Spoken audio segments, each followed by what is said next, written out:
Welcome to He Say, She Say, the live stream where legal principles meet the heart. I'm Shar, founder of Law for Love, the most special place in the legal system in Atlanta. And after nearly 14 years as a divorce attorney, I realized that the very same tools that we use to end marriages can actually be used to save them. So I completely changed my path and now am here to help you navigate the challenges of love, commitment, and communication. Join us as we explore how to rebuild and strengthen your marriage one conversation at a time. Hello, and welcome. And tonight will be a few talking points to help you through some conversations. So, have you ever had the conversation with your husband or your wife about who should initiate in the bedroom? And if you've had any type of conversation similar to what many married folk are having, then there can often be some misunderstandings, some misinterpretations, even some shutting down and some resentment around the topic of who should initiate. So tonight, I want to present you with 3 Ds for the conversation around who should go first, who should ask, who should start something. Do you want to be starting something? So, want to dive in and give you these as some talking points around the conversations. But before we do that, I want to share how important mediation is to everyone's life. You may not even realize that you've been engaged in the mediation process uh, just by reaching out and calling somebody and asking them, hey, what do you think? Or reaching out to a loved one or a friend and saying, hey, this is what happened. Will you say something or will you get involved and help out? Well, the person that you reached out to is a mediator. And there are certain kind of people who are just in that space where comfortable to hear what's going on, help you carry your burden and your pain for a moment, and help you get some clarity and some insight on perspective in moving forward without feeling weighed down, rejected, hurt, or just disregarded as a human being. And so mediators are very, very special people. Mediators listen more than they speak, and they help interpret what the other person may really be feeling. The downside with mediation from the legal system perspective is that 99.9% of people who have experienced mediation through the legal system only experience the mediator and only experience the process of mediation after they've already gone through litigation, where someone has filed a lawsuit, has served papers, maybe even gone through some extensive discovery, and all of the frustration and combat that's associated with litigation. And what is really, really important for you to know, for your family, for your community, for our community, is that you don't have to go to court to get to a mediator. You don't have to begin mediation with a lawsuit. You can begin mediation in private spaces. And our conversation tonight is one of those types of conversations. A lot of people, especially in the Black community, are really, really big on privacy, our business, and people not being in our business, right? And the thing about mediation, which a lot of people don't understand, is that unlike with therapy or counseling, which are the more traditional, more well known ways that people seek help in their marriages, with mediation, it's not about diagnosing anyone, it's not about a clinical protocol, it's not necessarily even about unpacking or discussing your feelings or getting in touch with your softer side. Mediation is really more about finding out what you agree on and discussing options, alternatives, creative ways for y'all to get on the same page and move forward. And when it comes to the bedroom for marriages, husbands and wives want to be on the same page, but the way that that looks is a little different. And it's a little different based on what I'm calling the 3 Ds. So the first D is drive. And drive is speaking about libido. It is speaking about whether or not you're someone who has a high sex drive, or whether or not you're someone who has a more moderate sex drive. And look, the way that you define these are terms or definitions that in your relationship contract with your husband or your wife, discuss them. Like, or what? How would you define a high sex drive? A high sex drive, I think we could all agree, is someone who's in the mood or driven every day. If they can get their hanky panky on 7 days a week, 365 days a year, that we probably could all agree is someone who has a high sex drive or a high libido. But how you describe a moderate sex drive or libido could be different just based on your worldview or what you think is the amount of times to show up sexually in your marriage would be an average amount of time. And then both of you or one of you may have a number of days per week or a number of days per month that you would consider a low drive. And however you define those things, one of the things I want to encourage you to do in terms of getting on the same page in your relationship agreement, your relationship contract, is to define high, medium, and low, and then invite your sweetheart to have a conversation and talk about whether or not there have been any types of changes in their libido. For the ladies, and I'm speaking as a lady, right? Because I can understand looking at my life now and my libido 20 years ago. There's been a difference. There's been a change, and for me as a younger woman, I had a hard time understanding what I heard about that happens in a lot of marriages where wives lost their drives to be sexual with their husbands the way they used to. And as a younger woman, that made no sense to me. But now, 20 years later, I get it. I get that there's all types of factors that can be contributing to your drive, the D that we call drive. So whether or not it's medical, whether or not it's social, emotional, whether or not there's something that's lacking in your diet, nutrition, or your health, or in your environment that is impacting your libido, it's a great conversation to have with your husband or with your wife. And women are not the only ones impacted by this. The drive of men changes as well for other reasons. I'm not qualified to speak to any of it, right? But again, a lot of times, and especially in terms of my observations when it comes to safe spaces to talk about certain things, there may be less of a willingness to have an open and direct conversation about drive.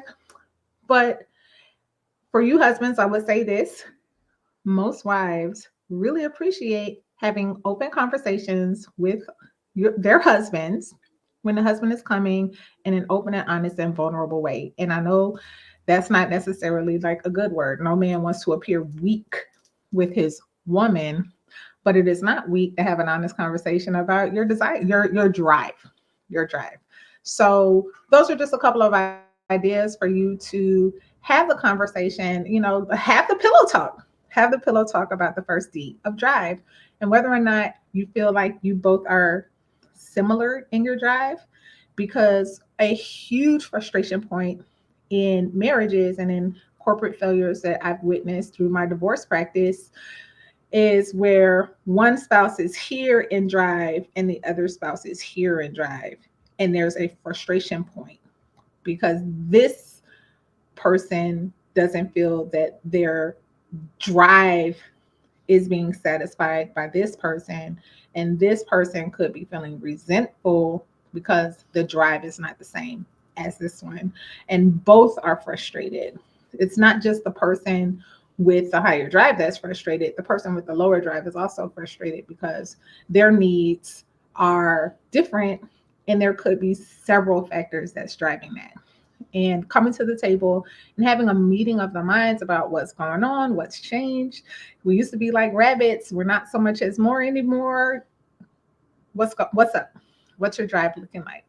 And talk about where you align and maybe where you can meet each other in the middle.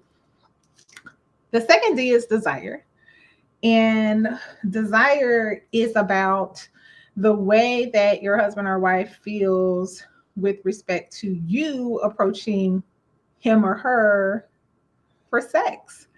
And this is one that I've noticed more of a complaint by men, that there seems to be an expectation by women that men are the ones who should initiate.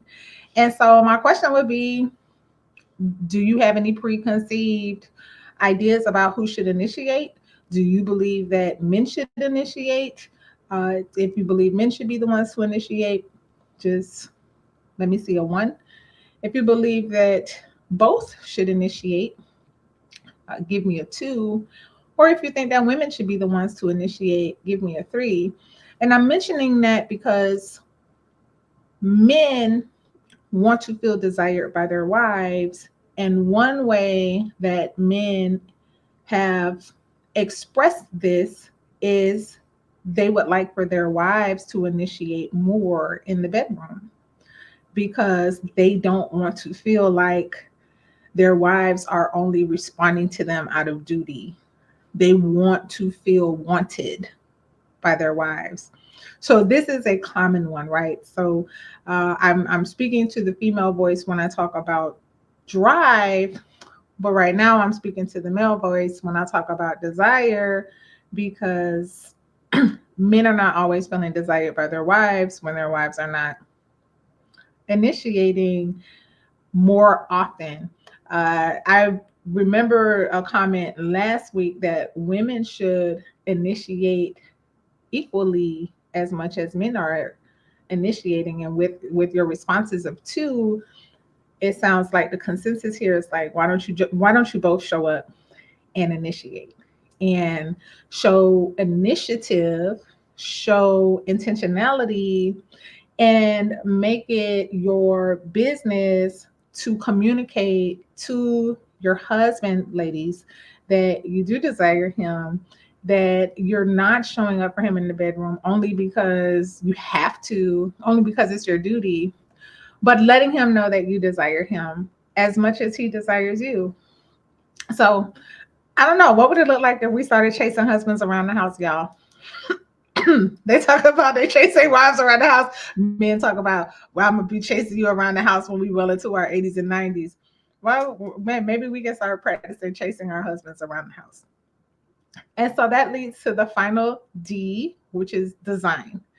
And design is your agreed upon timing, your agreed upon way of showing up for your dance together, and what that looks like according to what works for you, and being more intentional about it. Some people, hold on, they were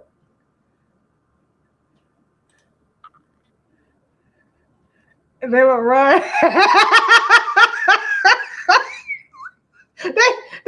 They probably would run, try to play hard to get.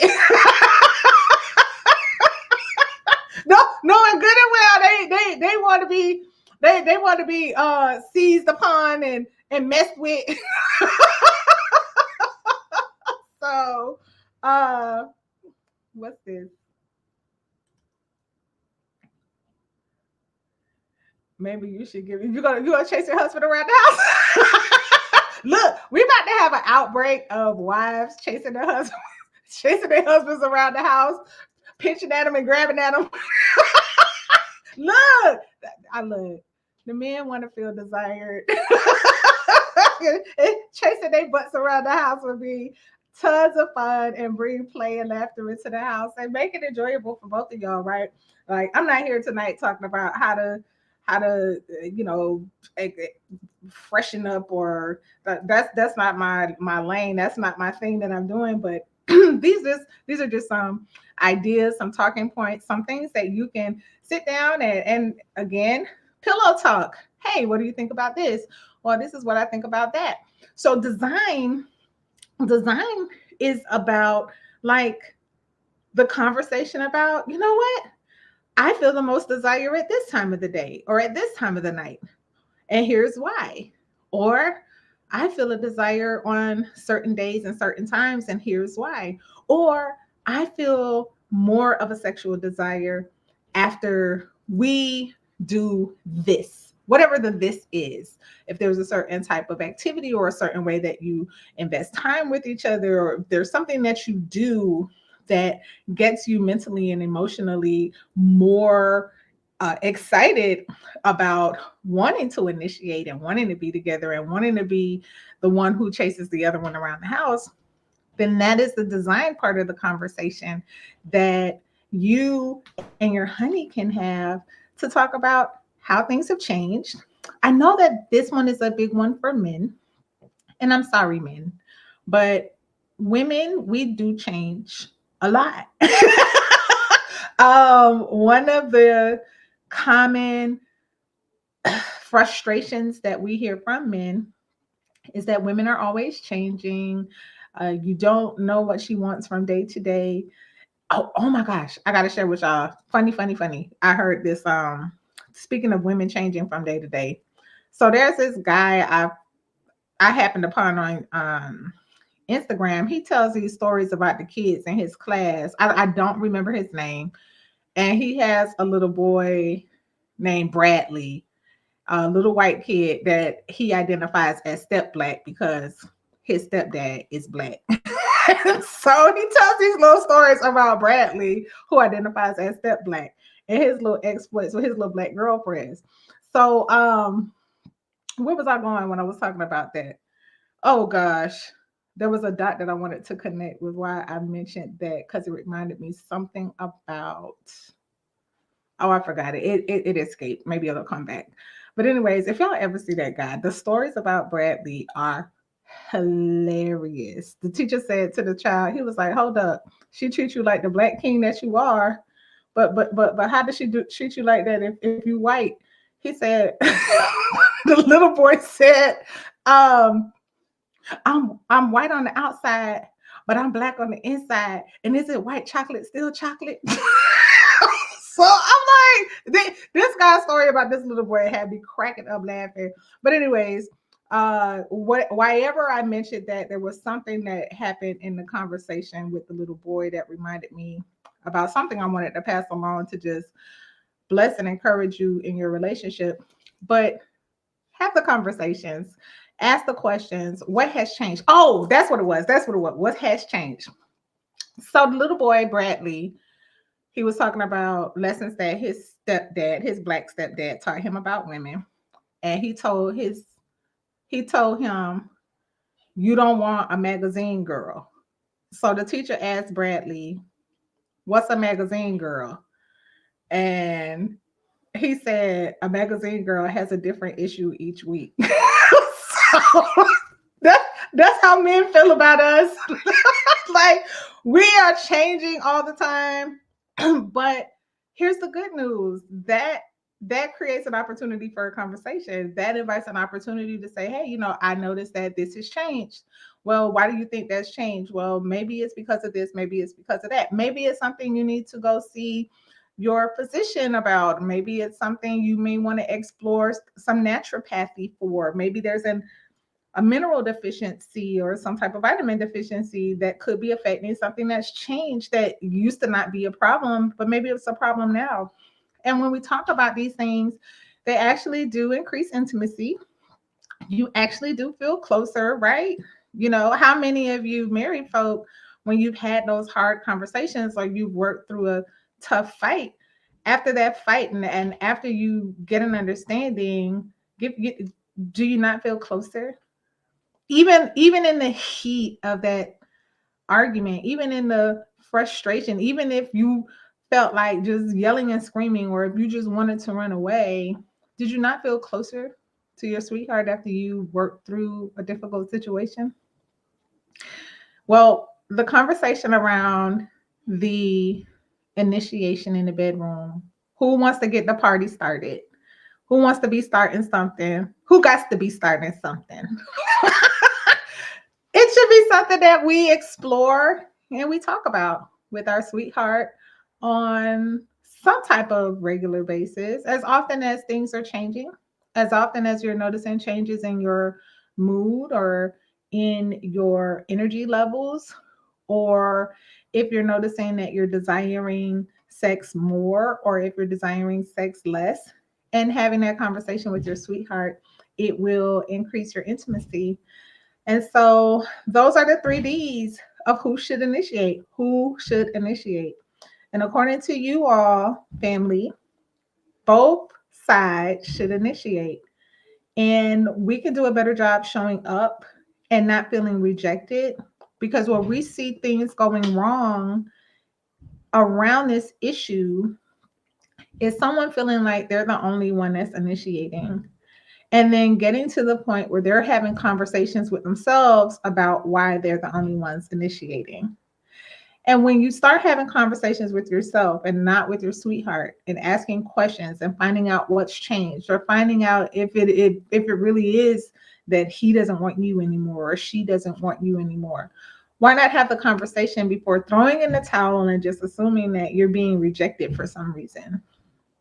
A lot of people around this topic are more willing to say nothing and just begin to pull themselves away and change their behavior and shut down in other ways, because they assume that there's no desire, when maybe the issue is actually drive. Or maybe the issue is actually that there needs to be a discussion and agreement about your design and how you find each other in shared spaces where you both desire to be with each other.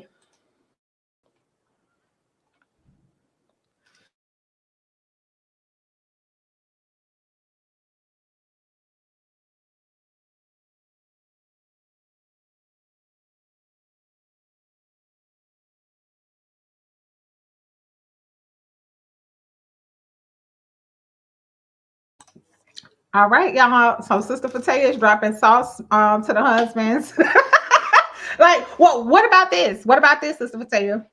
And Sister Fatea has read some book, and please drop the name of that book, because I do want to read it as well. They has some interesting insights about hormone levels in women, the times that we feel like invincible and we can do anything, and then the times that we can't based on our 28-day cycle. And very, very intriguing information. If you will please share that in the chat, I would appreciate it. But what you're suggesting here is for, you know what? I don't like the term used that husbands get lucky with their wives. Am I the only one that's bothered by that statement? Like, how are you getting lucky with your wife? Like, I don't know. It was just something about even Married with Children. I remember like Al was always mad coming home because like he knew he wasn't gonna get busy with, what was her name? What was Al Bundy's wife's name? Was her name Pam? She just sitting around eating bonbons, not working. He working a job he hates. He's a has-been athlete superstar, and he can't even get no loving when he comes home. And now it's like culturally acceptable for men to say that they get lucky with their wives. Like, something's very, very wrong with that vocabulary. Am I the only one that's bothered by that? that bothers me. But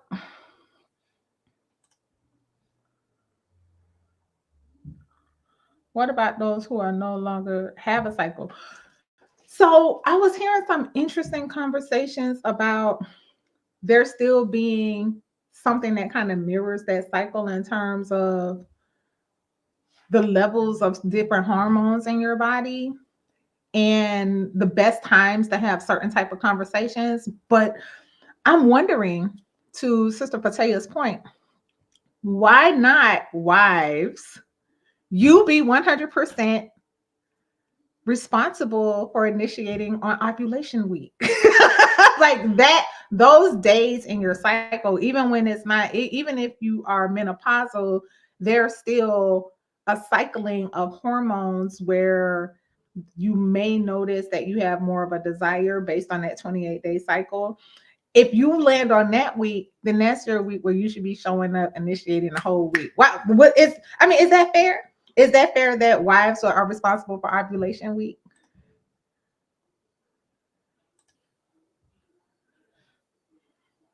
Peggy Bundy. Peggy Bundy was so trifling. Sit up there eating bonbons and watching soap operas and just being rude and disrespectful. Did Peggy even cook for Al when he came home? Peggy was that was not it. That was not a good example of wifing. She was the worst example of wifey. Oh, Al Bundy was tore up. He was tore up and sorry. That was a sorriest husband in America.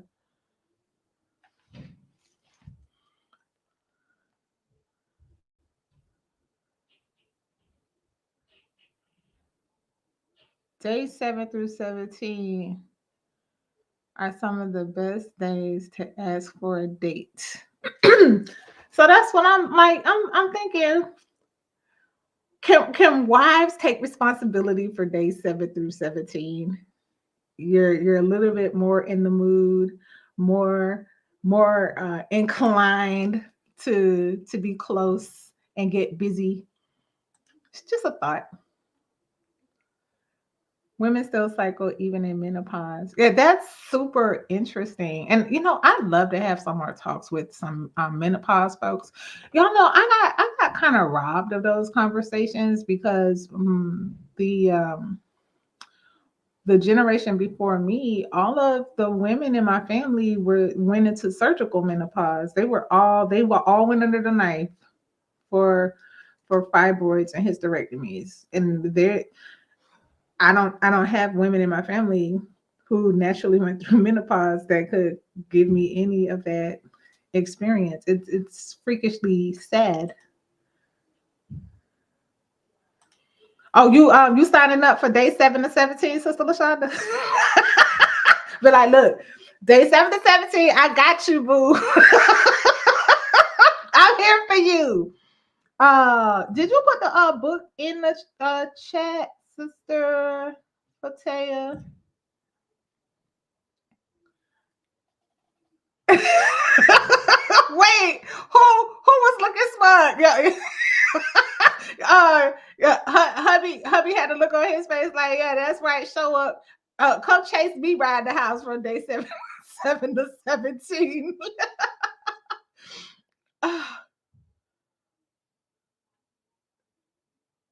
Turn off. Why was he turning off? He don't want to be chased around the house. Okay, Sister LaShonda, you're gonna need to help me understand some stuff. Yeah, Sister Fatea, the library of Fatea. I appreciate you. Oh, Al Bundy was so ugly. He was like the he was like, oh, that's what you said. How his face was looking like. Yeah, as soon as he walked through the door, right, and he saw her sitting on the couch, he was like disgusted. Like that. Look, y'all, that show probably single-handedly led to like millions of divorces. It did such a horrible job of how it depicted marriage, of how it depicted raising children and building your family. Like there was nothing. I don't think Al ever had a smile on his face that was related to Peggy. Like the only time Al smiled was when he sat on his little chair and he cracked open his little beer, or when he went out with the guy next door. Al never had no other love for nobody in his house. He couldn't stand his wife or his kids. Like I'm telling you, that program right there was diabolical. and Peggy was just fine not being the one to initiate anything because she didn't want Al touching her. No way. She just wanted to live her comfy life, and she did not care that man was miserable. She was a happy wife, and he had an unhappy life, and that is what we don't want. So I guess this week's challenge would be, yeah, I realized, Sister LaShonda, when I thought about it, and then I saw you wrote Al Bundy, and he was turned off when he saw her behind. I'm walking around there with the little leggings on and that poofy hair. Peggy was a mess. Peggy Bundy was a mess. She is the perfect image of what we don't want to emulate in our marriages, of who we don't want to be for our husbands. Our husbands should be delighted in us, and we should be delighted in our husbands. And it's that delightfulness, that thanksgiving that we have, that appreciation just for who they are, whatever it is that you can articulate about your sweetheart or your honey, not just what they do for you, but just who they are. And remembering that husbands want to feel desired as much as wives want to feel like, hey, how do I look in this? We want to look good for our man, right? Well, men want to be chased around the house. So it sounds like we're going to have some ladies chasing their husband around the house. Days 7, it sounds like days 7 through 17 of their cycle. Library of Patea is dropping some resources here for us. The first book is The Woman Code.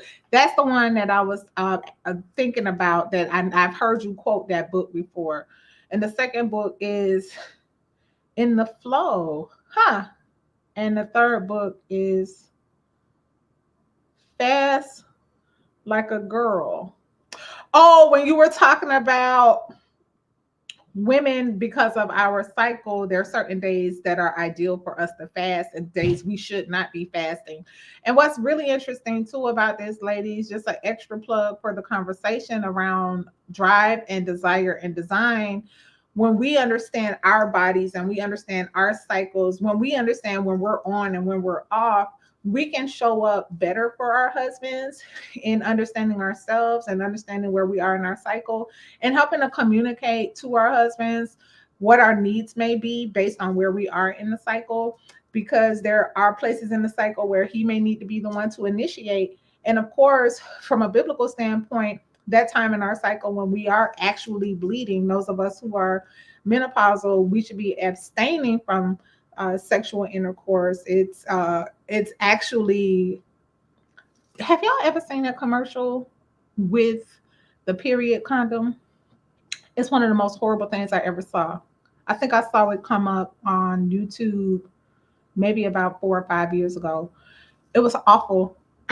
It was awful. It was like complete marketing around, do you like having sex while you're on your period? Like, first of all, no. No. So that's the 7-day period based on how we are created, based on our cycle and its connection to the moon cycle, that we are to abstain because it is unclean. The body is literally purifying itself, and we are considered ceremonially unclean, where there should not be any contact with us in that way during our menses, because we're not designed to be sexually intimate during our cycle, and that's the hands-off week. All right, Library of Patea. Recommend this podcast episode with Dr. Mindy Phelps. Thank you for the resources. Library of Patea, coming to a metropolitan city near you. You gonna run around the house. You get to chasing that man. He be right here smiling. And look, y'all know when you do a good job, ladies. When you do a good job, making sure that your man know how much you love him and how much you desire him and how he the sexiest thing in the world. They be walking around here with they they be walking around with their chest poked out. You can't tell them nothing when they know they woman crazy about them. They are hilarious. Y'all men are hilarious. But you deserve it. You deserve to know that your sweetheart, your honey pie, your sugar plum, she love you. I'm telling you, when I saw the commercial for the period condom, it was traumatizing. Like I actually, like, thinking about it right now, I'm trauma triggered, because it was like somebody actually designed a product around forcing your body to engage in sex when you are not designed to be having sex. And I don't care what you think about it. And I don't care if you think it's cool. And all this talk about that's what towels are for. Absolutely not. Absolutely not. Just like your nose is not designed to run water up your nose, your your vagina is not designed to engage in intercourse while it is bleeding. Absolutely not. It's not made for that. It's made that is your week for you to rest. So you could turn up after your cycle and you could chase your man around the house day 7 to 17. Day 20 until the day of your first period, your husband should be initiating. I wasn't even thinking about the design of initiation around the cycle, but this is, you know what? This is some wisdom right here, Sister Patea.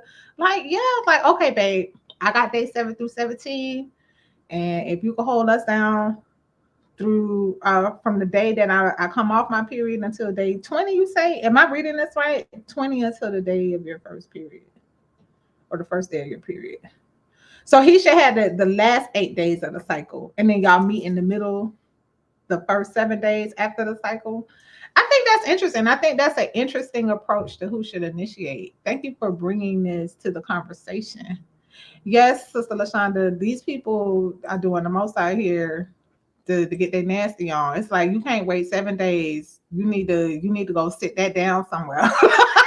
You need to go sit that down somewhere, because what you really opening up your relationship to is a curse.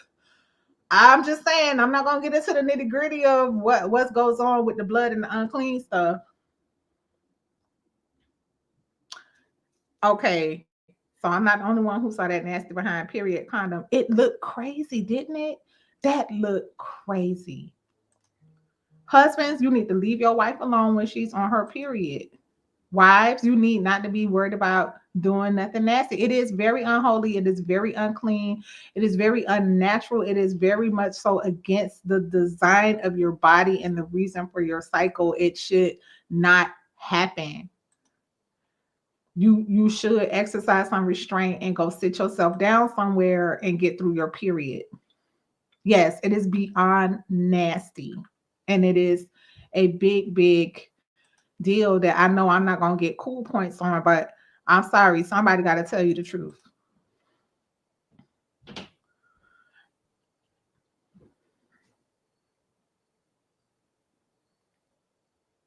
Okay, this is a good one because sometimes I be like, I'm sorry, I be like a little confused how she's not getting her break after she just pushed out a whole Thanksgiving turkey of a child, and she popping up pregnant a month or two after the baby just got here. Like, is it just me? I'm sorry.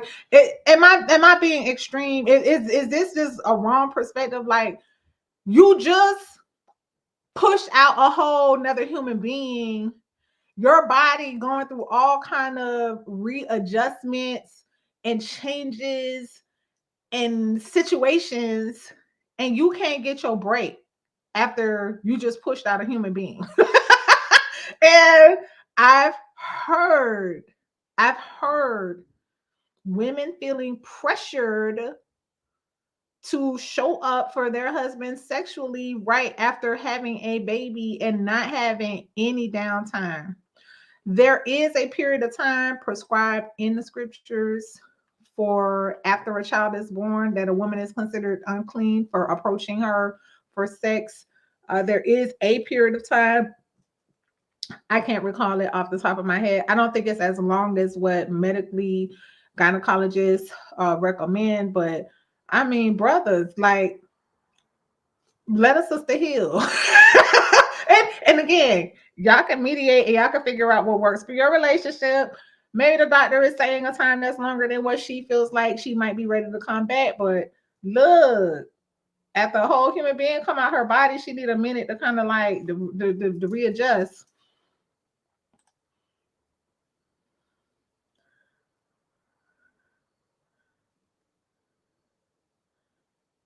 See, it's like, look, I mean, like, I part of the reason for my longevity in my practice is that I stay out of grown folks' business. I do. Like, I talk about the stuff grown folk are willing to talk about, but honey, hats off to your mom, because I know it goes down like that. She ready. I'm ready. A whole human being just came out that lady.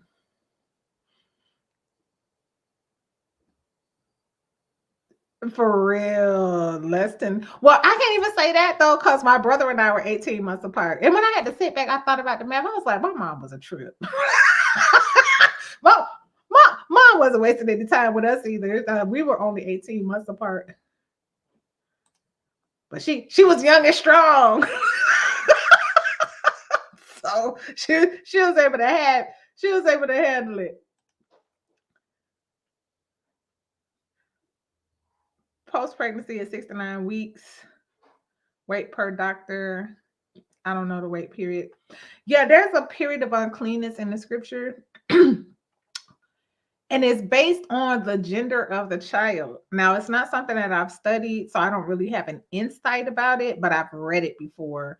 And it seems to me that it's several days in the scriptures, a period of uncleanness. If the child was a male child, it's a shorter period of uncleanness. If the child was a female child, it's a longer period of uncleanness. I don't have a full insight. I've never studied it before, but my practical rule of thumb when it comes to, like, after you push out a whole human being out of your body, y'all might need to find other creative ways to entertain each other while stuff healing downstairs. y'all can be creative. Like, again, like, I'm not trying to stop y'all from having fun. I'm just saying, I don't want nobody having a setback. Isn't that what the old folk called it, a setback? If you don't want to have a setback. So,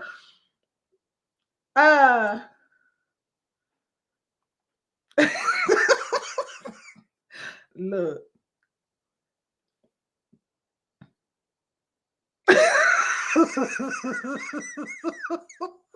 Look, these brothers, these brothers don't know. They do not know.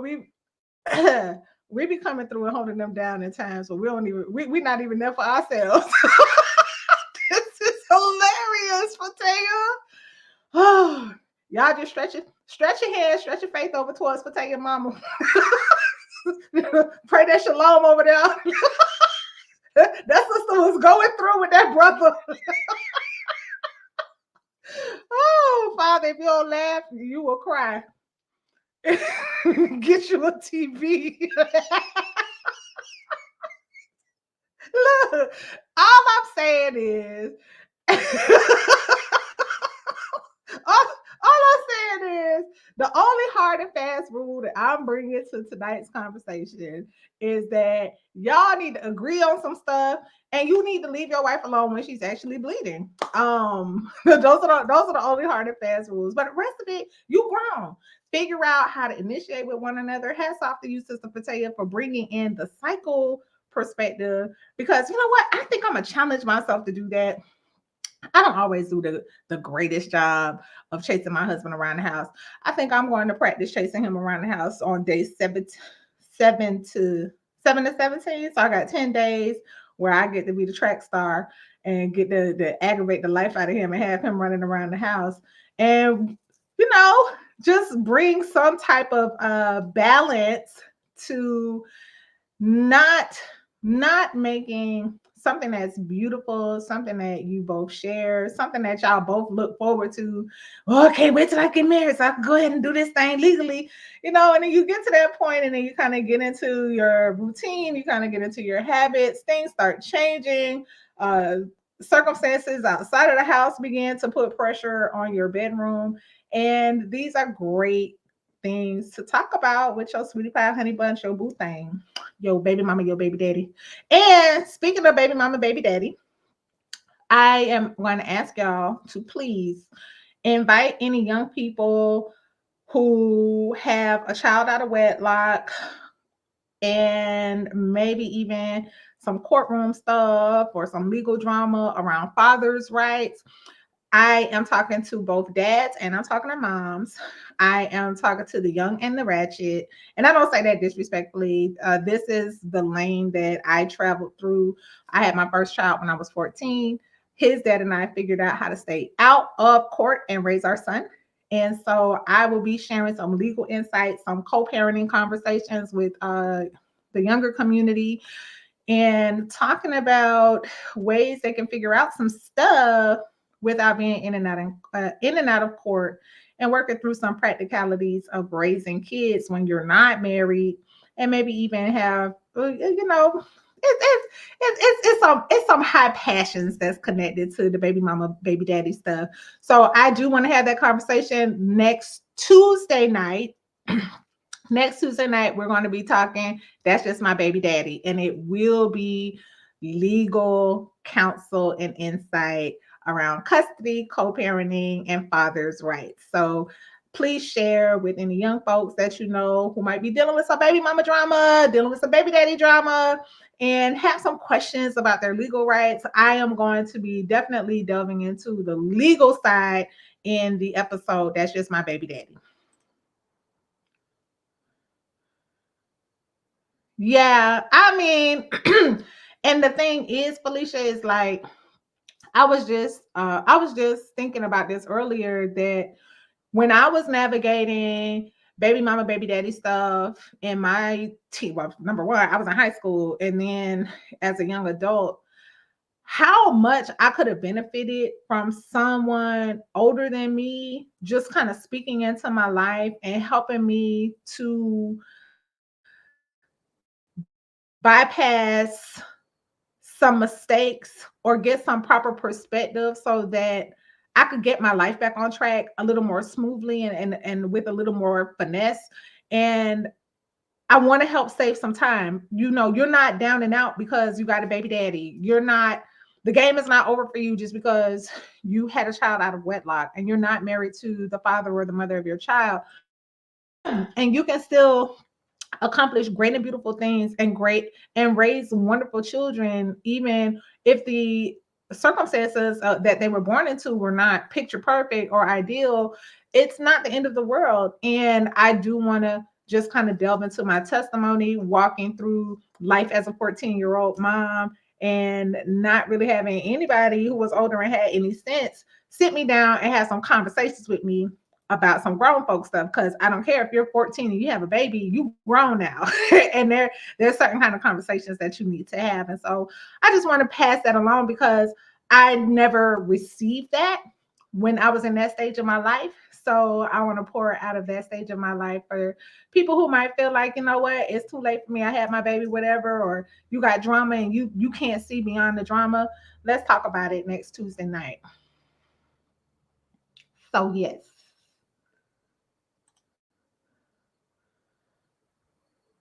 It's going to be hosted on YouTube and Instagram. I am intentionally see.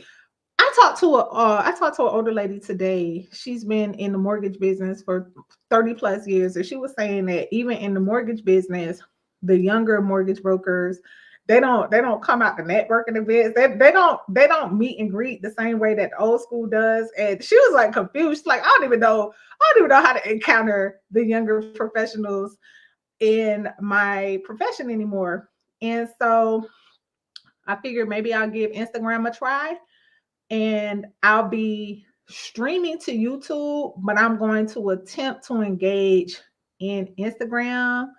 And if you are someone in this millennial Gen Z generation who knows better than I do, please hit me up, because I'm really trying to engage with some younger folks for real. And I don't know y'all world like that, but I do want to make myself available to provide some free legal counsel and guidance and some practical insights about co-parenting next Tuesday night.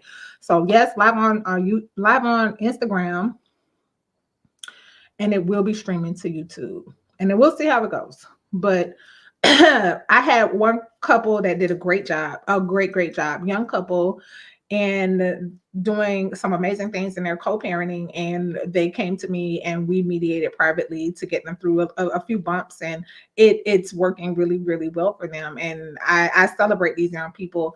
And so we'll share some insights and the same type of things that I shared with them to help them get them through the hump. But this week's challenge, ladies, chase your man around the house and let that man know you want him. And the challenge for you husbands, ask your wife about any changes that she's feeling in her drive, or share with your wife any changes that you're feeling in your drive and the reasons why. And that would be my challenge. Again, you grown folks, you're going to do what you want to do anyway. So I'm not here to bully you or harass you, but hopefully these challenges just kind of spark some creativity and some desire and some hope in you to make things a little sweeter and a little more enjoyable at home. So with that, y'all, what's this? You gonna I appreciate you, Felicia. Yeah, I appreciate you. We need to connect, please, because look, with it, I love me some of this young energy, and I don't always feel like, and I'm going to speak about myself. I don't feel like I'm always investing the most effort in reaching out and pouring into millennials and Gen Zs. So I'm going to be doing my part to show up and make myself available to connect with y'all.